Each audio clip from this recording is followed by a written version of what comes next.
Bhagavate Vasudevaya. Om Namo Bhagavate Vasudevaya. Om Namo Bhagavate Vasudevaya.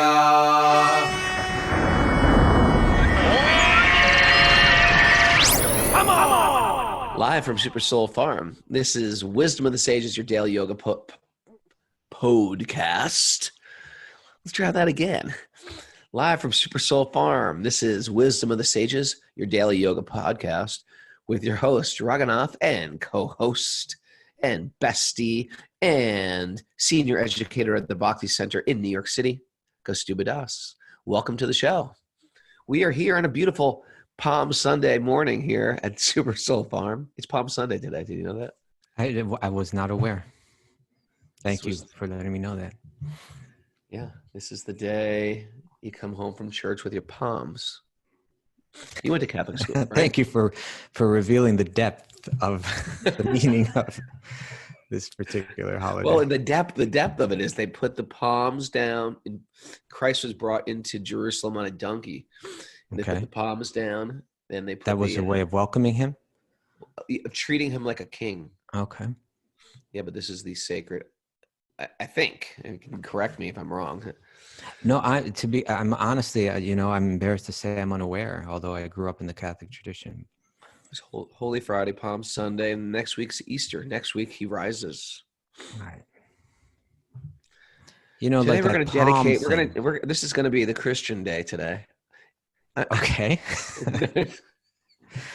But that, like the way that we always interpret those things, right, is like, okay, if that is the case. They get extra donuts. That's how I looked at it as a child. Okay, that means we're definitely going out for Napoleons and coffee after church.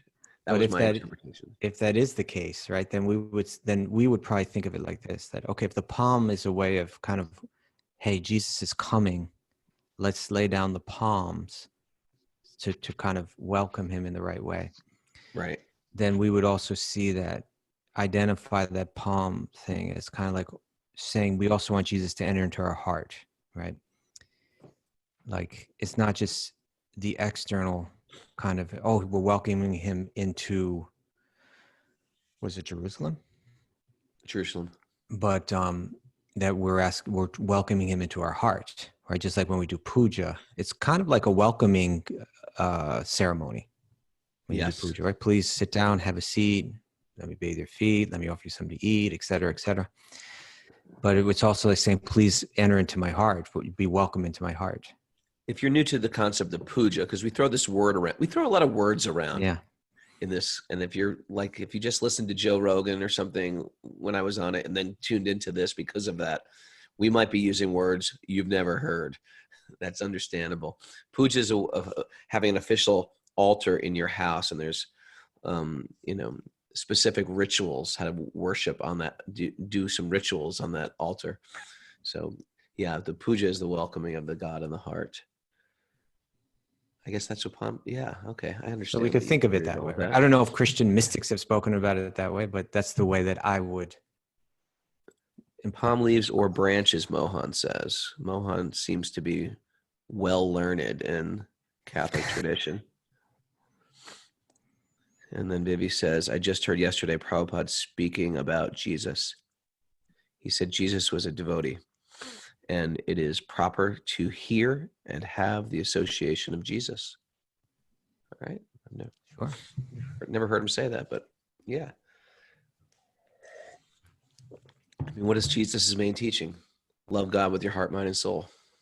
Love God with your heart, mind, and soul. There you go. That's Bhakti-yogi. Drop the mic. That's it. Welcome. Thanks for coming to the show. That's the whole thing right there. And to love your neighbor as you love yourself, right? Love your neighbor, right? Love your enemies. Yeah. Kept it pretty simple. We're converting the show. We were sent by the Catholic Church to convert all of you guys. You've all been misled. But it's interesting that when the question that he was asked was, what's the most important commandment? And so you would think that the answer would come from one of the 10 commandments. He would go to the Old Testament and come up with an answer based on one of the 10 commandments. Don't do this, don't do that, which are, all valid, important instructions. But rather, he tried to give this more essential answer, right? That if you love God with all your heart and soul, you're following the commandments already.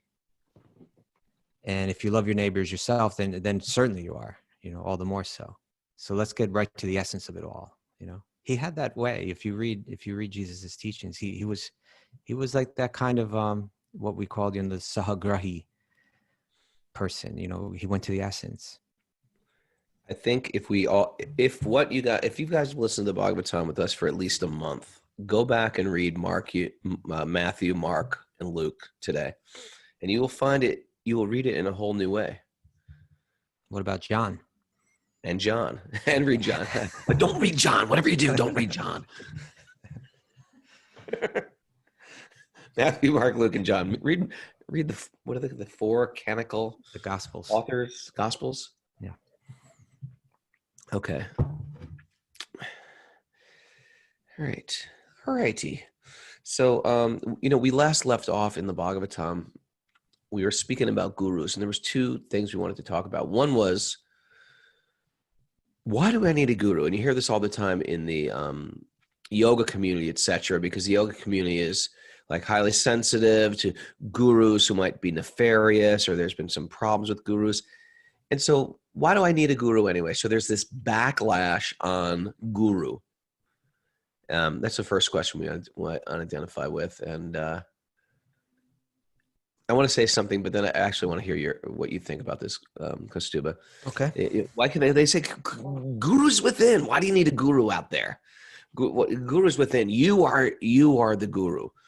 And the question is, well, if that's the answer, why do I read any books at all? Why do I even why do I have any education? If it's all within me, and if it's all just waiting to come out of me, why don't I just sit there and let myself learn how to do brain science, Brazilian jiu-jitsu, astronomy, if it's all within already. So I think the concept the Vedas teaches, there is a guru within the heart. And there is guru within wisdom literature, and there's also guru in a personal form. You want to elaborate on either on that or give your own explanation, Kaustubha? Okay. Well, so when we speak of guru, we tend to go to like the person. We think of guru in the form of the person, and that's fine. But if we go a little deeper, then the guru becomes, we understand this word guru more as a principle than as just a person. And the person guru is the person who embodies the principle guru, right? So guru means that through which transcendental knowledge is coming through. And generally that will take, the form of a person. But, we, like, for instance, we read in the Bhagavatam where there's this, in the 11th canto, there's just most incredible chapters about, the king who meets this Avaduta Brahmana, this kind of wandering, unusual spiritualist. The Python man. Well, and he speaks about the Python man, right? He says, okay. He says that was another one, but in this one, he's saying, where did the king can just see how realized, and this person's, just how deep this person's spiritual understanding is. Where did you get this? How did you learn this? He says, I learned it from my 24 gurus. And then he begins to name all the gurus, and they're like these unusual, right? Like the bumblebee, the mountain, the water, the pigeon, the prostitute Pingala. He begins to name all these different unusual gurus, and how he was able to perceive truth, spiritual truth, through them. And that's I took initiation from a pigeon. my name is. Cool. So guru is who or what. I laughed so hard, man. I thought I was going to lose my body. Leave my body. And I got to watch it. if I laugh too hard, I could die.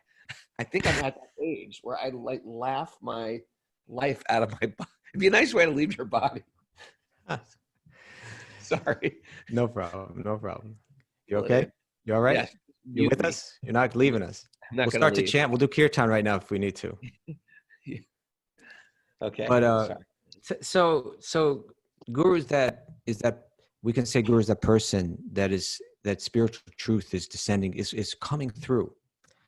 But and the Shastra plays the role of guru that way through the sacred text. Spiritual truth is coming through, and then there's this other idea that is mentioned throughout the sacred texts about what's and the word is Chaitya Guru, the guru that is within, right?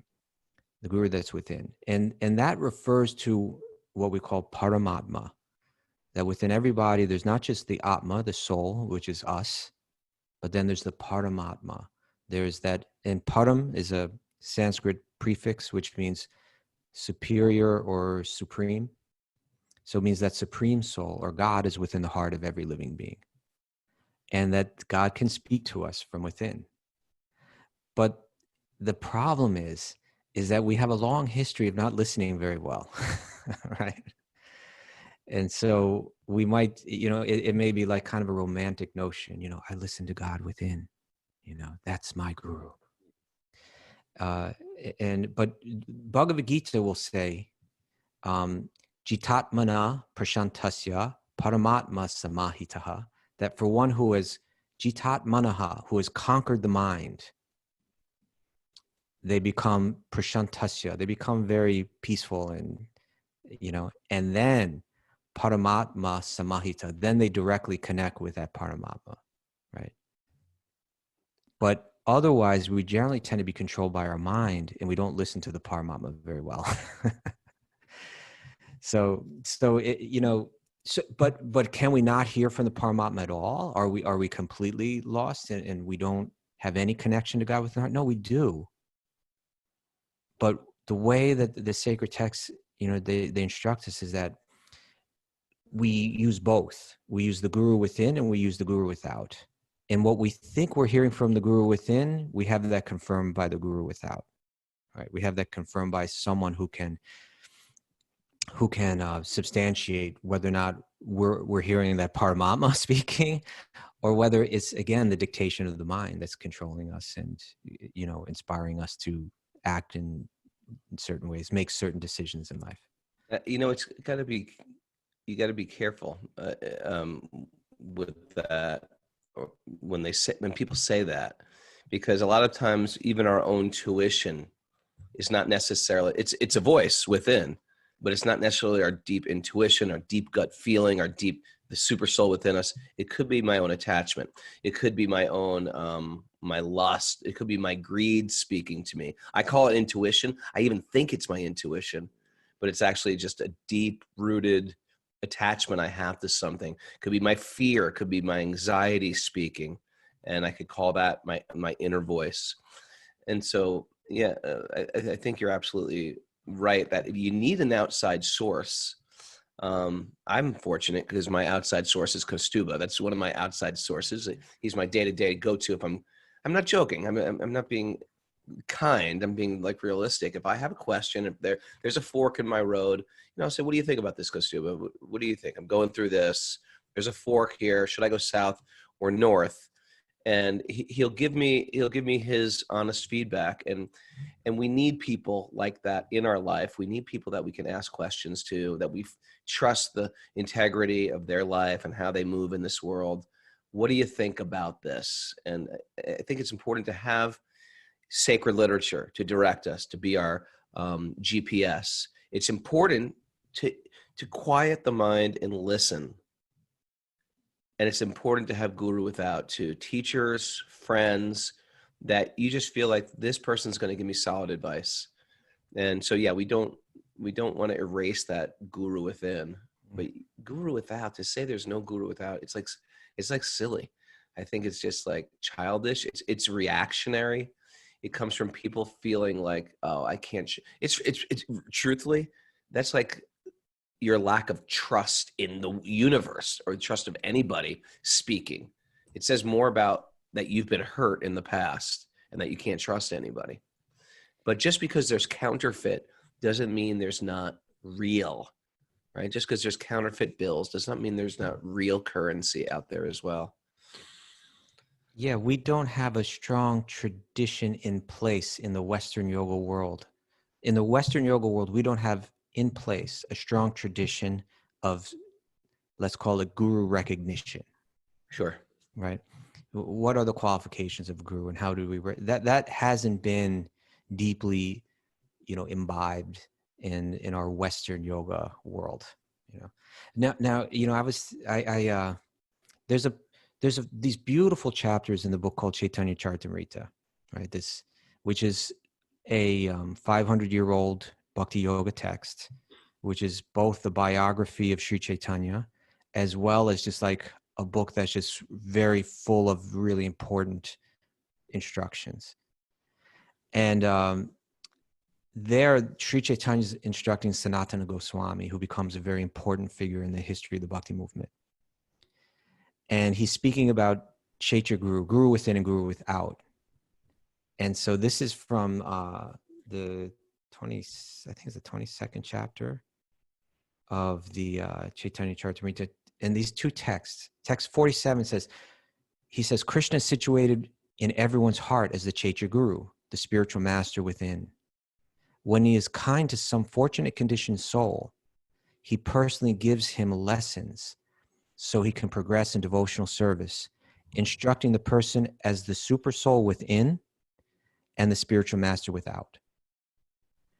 And this is something that you and I talk about sometimes on the show. And then rather than just saying that, and even he's like Sri Chaitanya himself, but rather than just saying that, he's going to substantiate that by quoting from the sacred text. So it's not like I'm just making this up. He's saying, no, this is what the sacred text said. So then he quotes Srimad Bhagavatam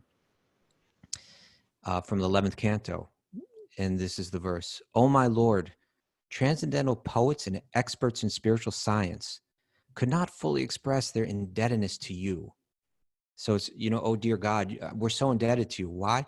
Because even if they were endowed with the prolonged lifetime of Brahma, I broke that up wrong. So let me read that again. "Oh my Lord, transcendental poets and experts in spiritual science could not fully express their indebtedness to you, even if they were endowed with the prolonged lifetime of Brahma. Why? Because you appear in two features. Externally as the Acharya, or the Guru, the one who shows by their example, and internally as the Supersoul, as the Paramatma, as the Chaitya Guru. You appear in these two ways to deliver the embodied living being by directing him how to come to you." Right? So when we speak of Chaitya Guru, traditionally, we don't speak of just Chaitya Guru, right? We speak of there's a Chaitya Guru, Guru within, and then there's also the Acharya, or the spiritual master, the Guru without. And if we study the nature of the mind, or how the mind functions, we can understand why. Because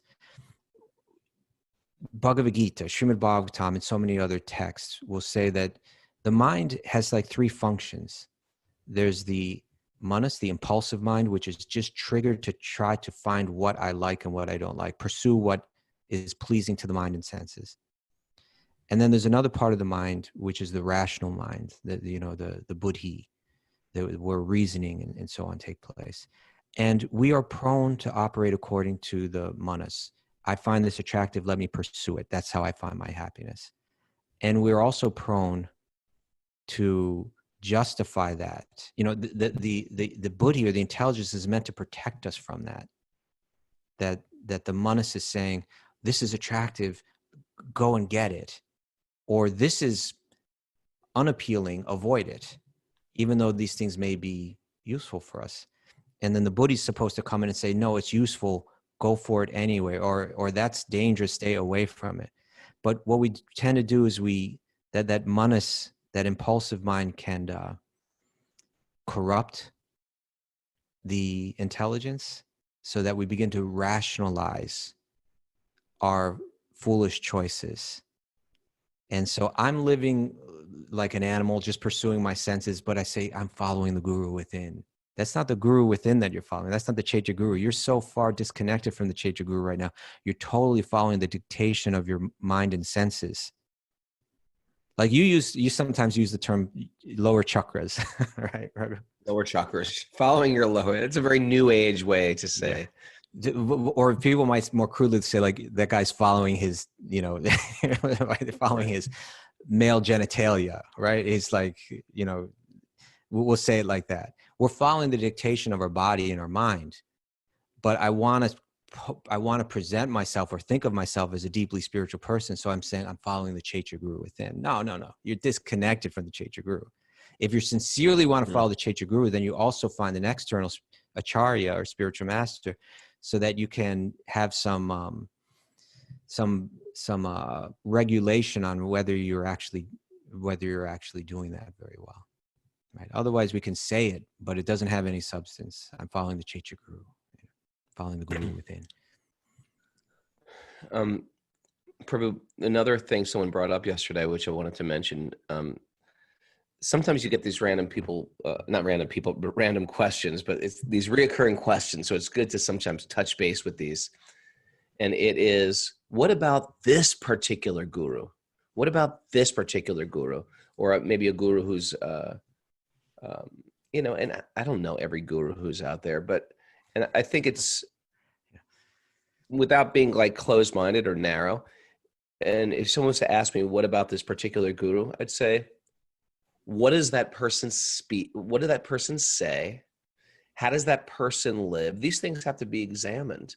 Yeah. And a big one is, where are they getting their information from? That's a huge one, both in India and around the world. Where is this guru getting their information from? Like, who is their guru? Like, is it just like, I am self-enlightened? The problem is, if you're self-enlightened, that sends a bunch of like like warning flags for me. The self-enlightened one. I walked to this mountain and I sat here and then I got enlightened. I'd start to worry, only because, not even because the person might have some type of like, criminal mind or something, or a narcissist, but just because there's a lot of room for it to be a cult of personality. And that's one thing Vedic teaching steers us away from. They're not trying to say, okay, glorify this great, you'll hear glorify the guru, but the position of the guru is, the guru's never thinking he's the guru or she's the guru. They're thinking, I'm the servant of my guru. I'm just a humble servant of my guru. And they always push you away from this, I'm a self-proclaimed guru, or I hit enlightenment. And truthfully, in studying the Srimad Bhagavatam, we will, it really we start to develop that buddhi, or that discernment of who is qualified to be guru. And generally, the guru themselves think, I'm just rendering this service. It's actually a service. My ego's not involved in this. It shouldn't be involved in this. I'm just here to serve my guru in any way that they'd like me to. What would you do? What would you say if someone would, Kaustubha, if someone would come to you and say, there's this guru from, what do you think? What do you think of this guy? And you don't know him. I like your approach, that, in other words, rather than just say this person's this or that, why not educate ourselves how we on our own can recognize whether someone is qualified to serve as a guru?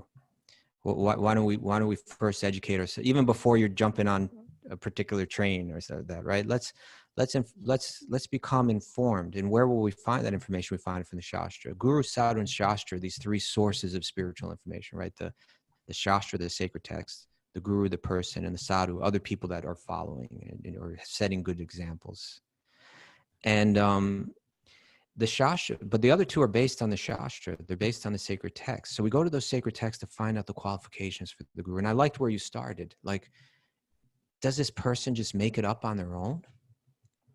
Or are they representing something? I'm not, you and I follow in a lineage that's connected to Srila Prabhupada, right? Our gurus are the disciples of Srila Prabhupada.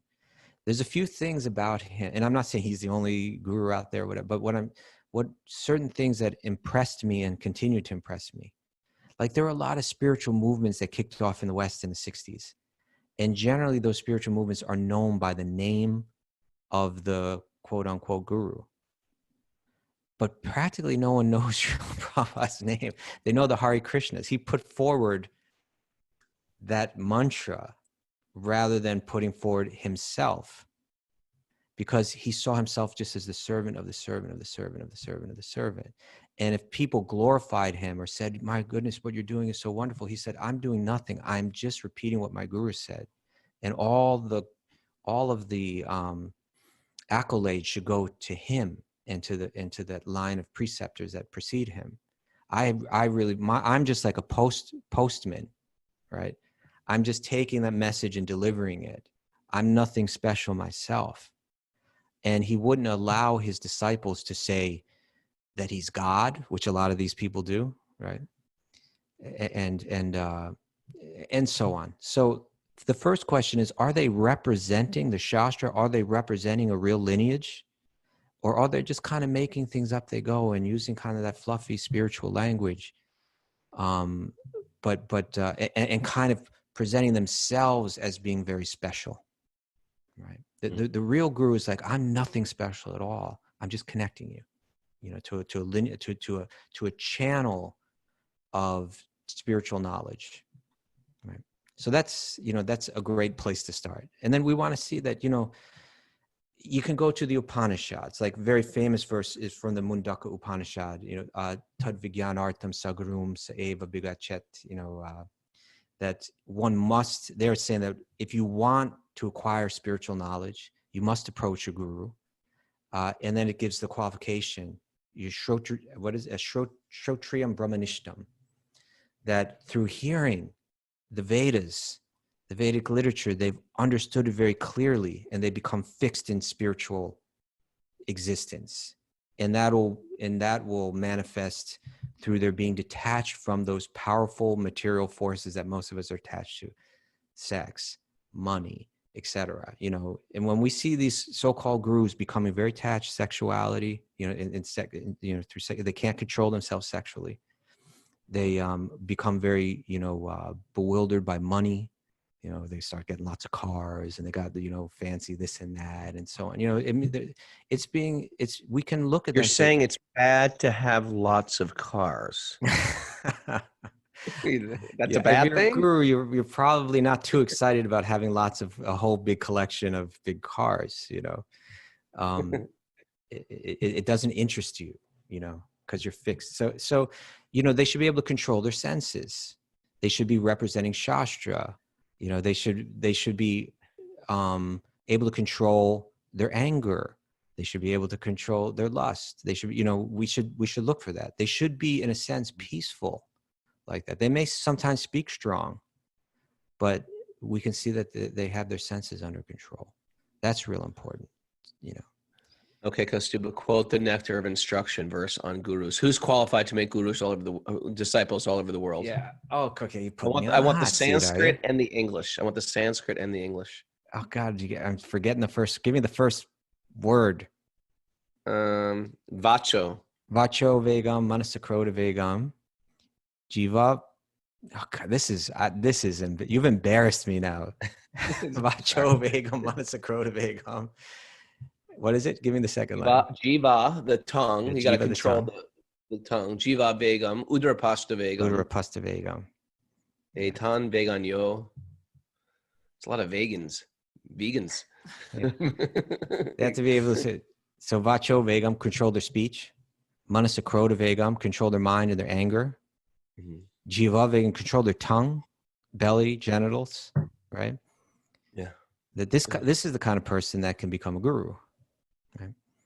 So we're looking for these things, but particularly if you want to practice bhakti yoga, then you're looking for someone that comes in one of the 4 bhakti yoga lineages, that they're representing them, again, not just making it up themselves. And so, but in general, my point is, I like your approach. Let me, before I think of following a guru, let me read Bhagavad Gita, let me study Srimad Bhagavatam and other important literature. Let me understand what a guru really is. before I get caught up in a charismatic person's words and possibly be misled, possibly become disappointed, right? Yeah, because you can get swept up in these things quickly. Yeah. Just like we're sweeping you guys up. Hopefully we get. But truthfully, if I'm a good teacher, and this is what I want to say to you too, if I'm actually a good teacher, I'll teach the student, when they should reject me.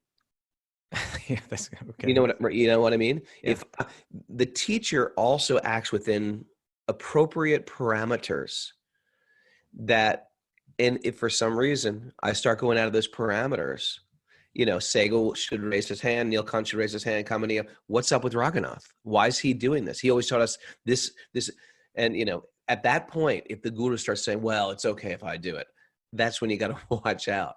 So a good teacher will teach the student what is completely off course, so that the student could feasibly call them out. Now, of course, we're not this, what's that culture called? The call out culture. That's not our mood here. We're not trying to find everybody's wrong, okay. But right. We're not trying to find fault with everybody. But after a while, if your teacher's saying something that the Shastra doesn't say, the sacred literature doesn't say, that the previous masters don't say, they're doing things that the previous masters didn't do, then you start to question, like, well, is this person following that check and balances that the Vedas set up? Yeah, and also that just as important as finding the guru and understanding the qualifications of a guru is understanding the qualifications of a disciple, of the follower of the guru, and making sure that I embody those, right? And so again, for instance, in that same Mundaka Upanishad verse, it mentions Samitpani, that the disciple is meant to approach this preceptor not empty-handed, but the metaphor there is the carrying wood, right? Like the idea is that the guru is engaged in sacrifice, and the disciple is becoming the servant, assisting the guru in their sacrifice, in their mission in life, in a sense. And so that the disciple is ready to sacrifice, is ready to, and that here's another important one, right? It's like, imagine you had to go to a doctor, say you have some disease, and then the doctor is just telling you, like, yeah, what you should do, is like, just keep on living the way that you're living, and eating more ice cream will be fine. But they start to tell you, like, right, like all these like pleasant things that are probably bad for you. Like, you got a real bad cold, just eat some ice cream. Can't you tell that you feel good when you do? Don't you feel that immediately? And so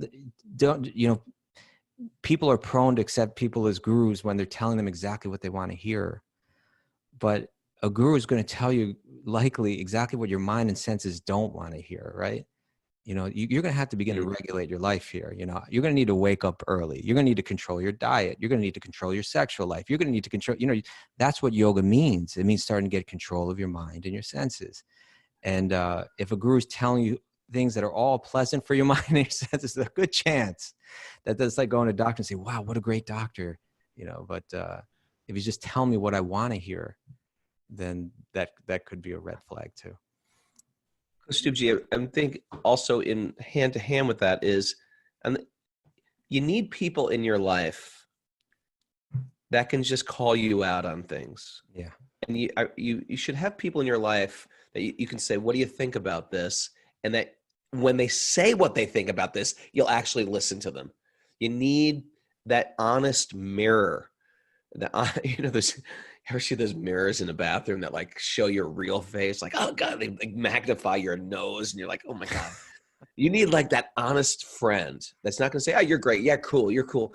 You need friends like that too, but you need a friend that will say that, but also say, Raghu, I don't think you should do that. And I think both you and I, we allow that to go with each other. Yeah. And I think it's one of the best things in our relationship. Like, if you think I'll say something that might not have been cool to say, you'll tell me. And, we give that to each other. And when we correct each other, the other person, we take it like, okay, yeah.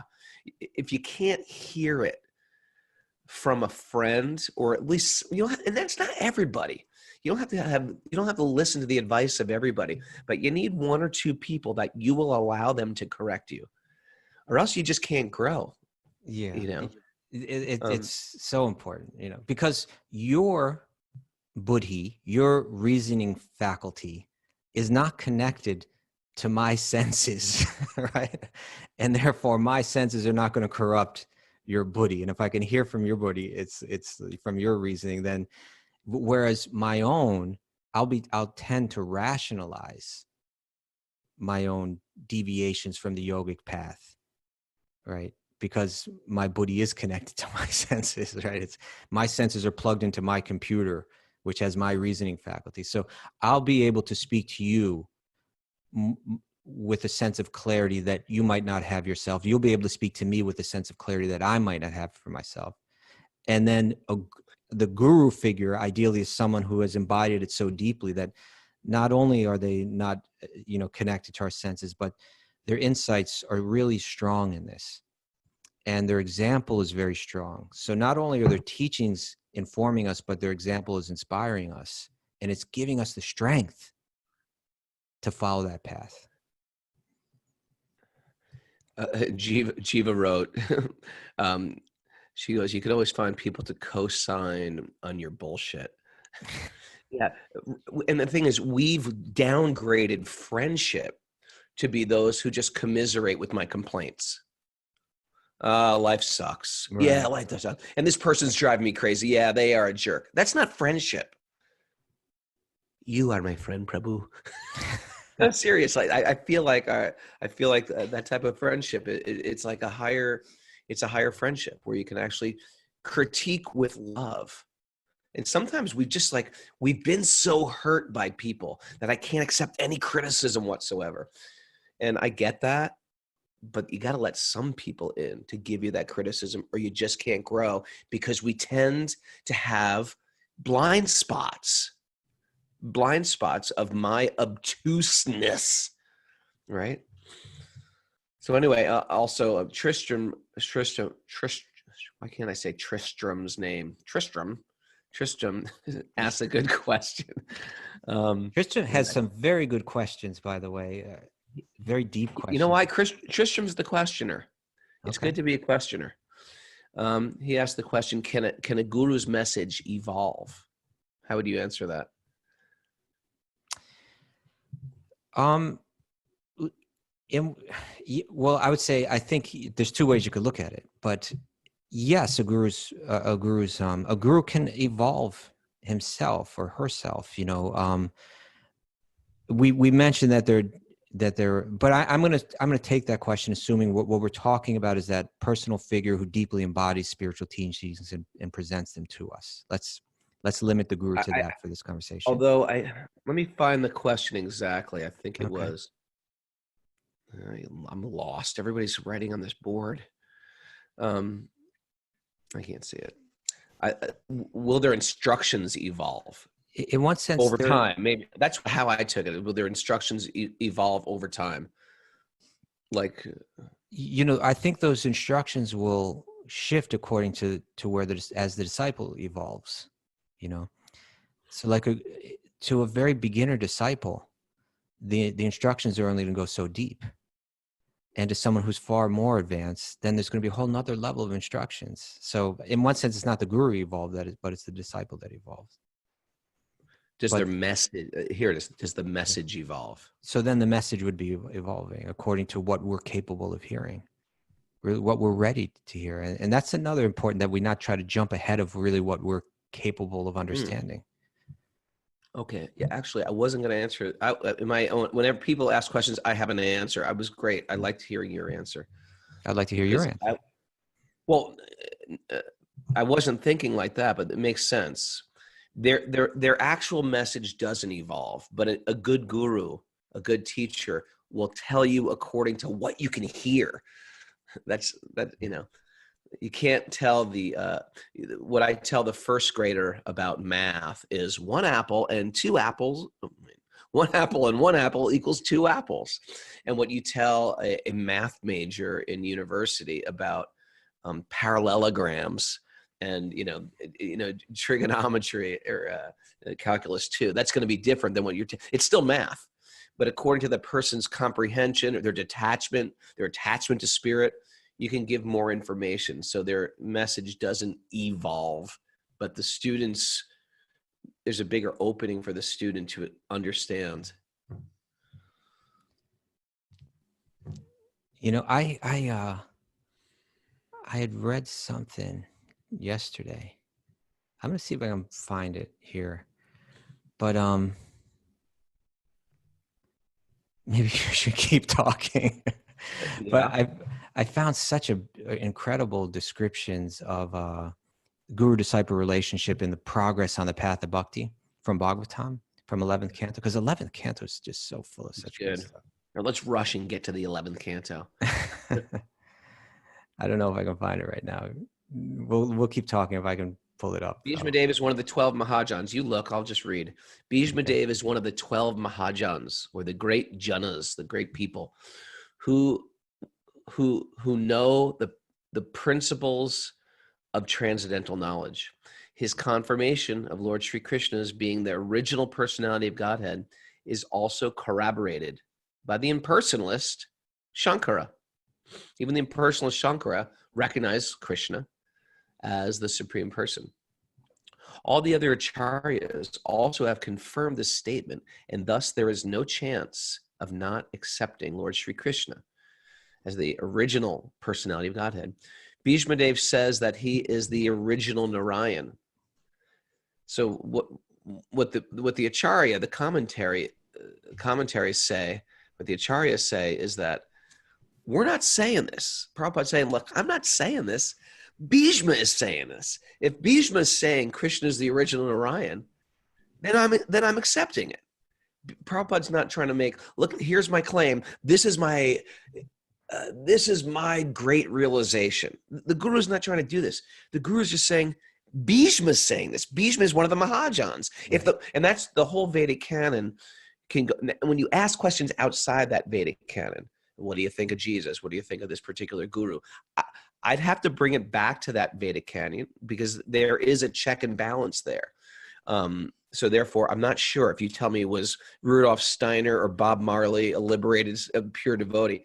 I'd have to bring it back to what are they? People say that. I've heard both of those things. Have you ever heard that? I'd have to bring it back. How do they live? Who are their teachers? Are they? My wife says was Prince. Is Prince a liberated soul? I don't know if Prince was. You're reading the commentary text 18 or 19? Are you reading? 18.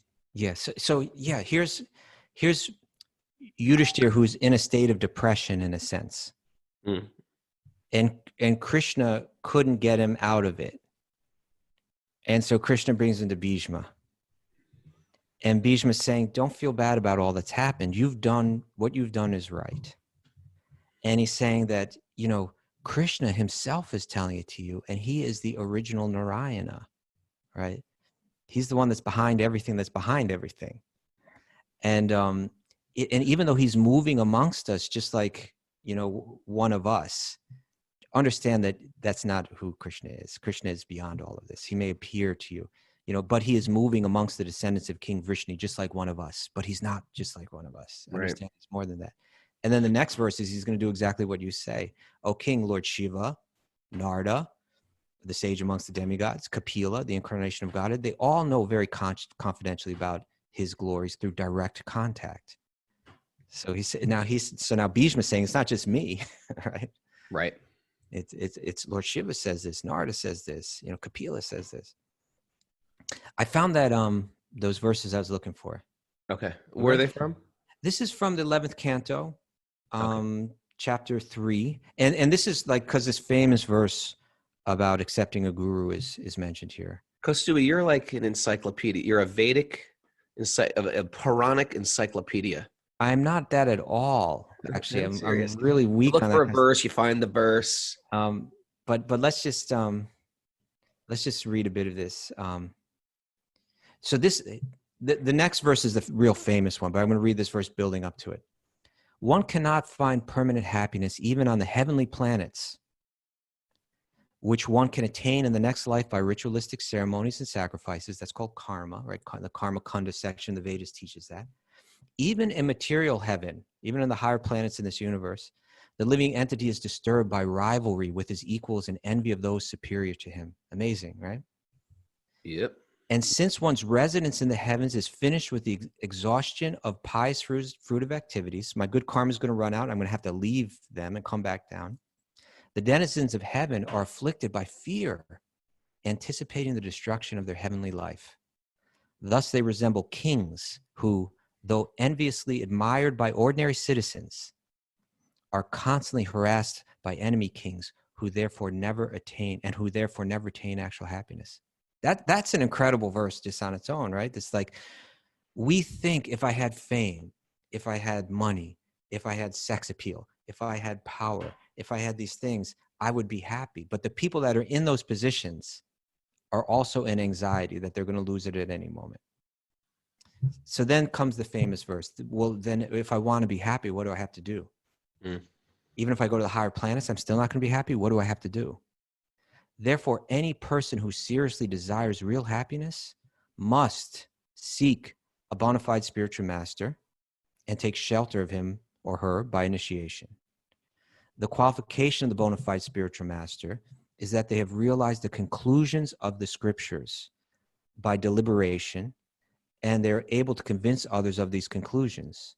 Such great personalities who have taken shelter of the Supreme Personality of Godhead, leaving aside all material considerations, should be understood to be bona fide spiritual masters. So it's this kind of verse and the commentaries on these kind of verses that help us understand what a guru is, right? They're deeply realizing the conclusions of the scriptures. They're not making it up themselves. They can speak in such a way that others understand them. They can translate them and make them relevant and important in our lives, so that now I understand what that means, right? And they've taken shelter of God. They're not saying I am God. They've taken shelter of God, and they've left aside material considerations: money, sex, fame, power, all these things. They've lost interest in all the things that materialists are interested in. Okay, now that being said, we begin to hear like this dynamic and what's happening between the guru and disciple and the path that's being followed. And so there's a list of verses here. I thought they were really, 11th canto is just incredible, it's clarity. So next verse, accepting a bona fide spiritual master as one's life and soul, the disciple should learn from him the process of pure devotional service. The Supreme Personality of Godhead, Hari or Krishna, the soul of all souls, is inclined to give himself to his pure devotees. Therefore, the disciple should learn from the spiritual master to serve the Lord without duplicity and in such a faithful and favorable way that the Supreme Lord, being satisfied, will offer himself to the faithful disciple. A sincere disciple should learn to disassociate the mind from everything material and positively cultivate association with the guru and other saintly people. He should be merciful to those in an inferior position to him, cultivate friendship with those on an equal level, and meekly serve those in a higher spiritual position.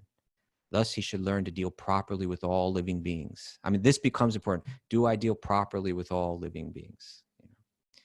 To serve the spiritual master, the disciple should learn, and this is especially for like the brahmacharis, right? Should learn cleanliness, austerity, tolerance, silence, study of Vedic knowledge, simplicity, celibacy, nonviolence, and equanimity in the face of material dualities such as heat and cold, happiness and distress. This is what the practice of yoga, and particularly Bhakti-yoga, looks like. And then now it's said that, okay, you've achieved this level where heat and cold, happiness and distress, I'm even-minded. Next verse, once you practice meditation, then you're qualified for meditation, right? When you've attained that peaceful equipoise mind. And this is instructions meant more for the sannyasi, the renunciate. One should practice meditation by constantly seeing oneself to be an eternal, cognizant spirit soul, and seeing the Lord to be the absolute controller of everything.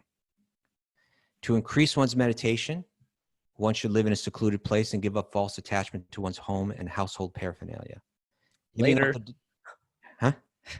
You're gone? You're cutting out? I'm telling my family right now. I'm cutting out. Giving up the decorations of the temporary material body. One should dress himself with scraps of cloth found in rejected places. Wait a second. Or with the bark of trees. You were talking about that the other day, right?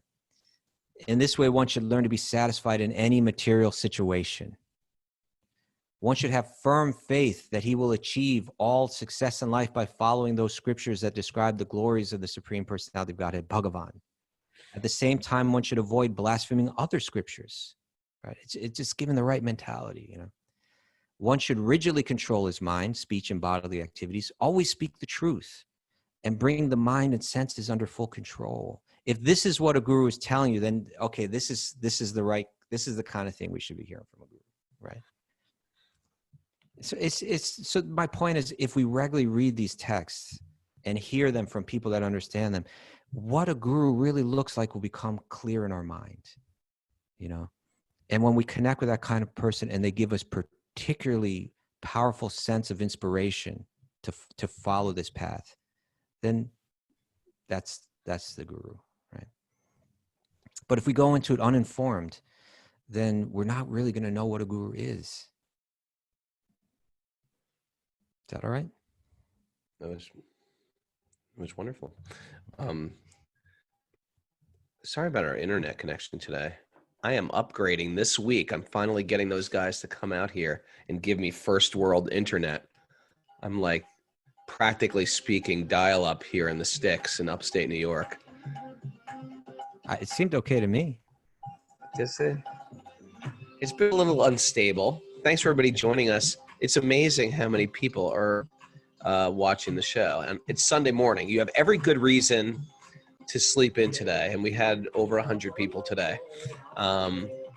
Thanks for everybody, especially the you Zoomers. If you want to be a Zoomer, you're listening to an Apple podcast and you want to be a Zoomer, which is nice because, I don't know, it's just nice to see everybody's faces and they chat all day and have second conversations all on top of our conversations.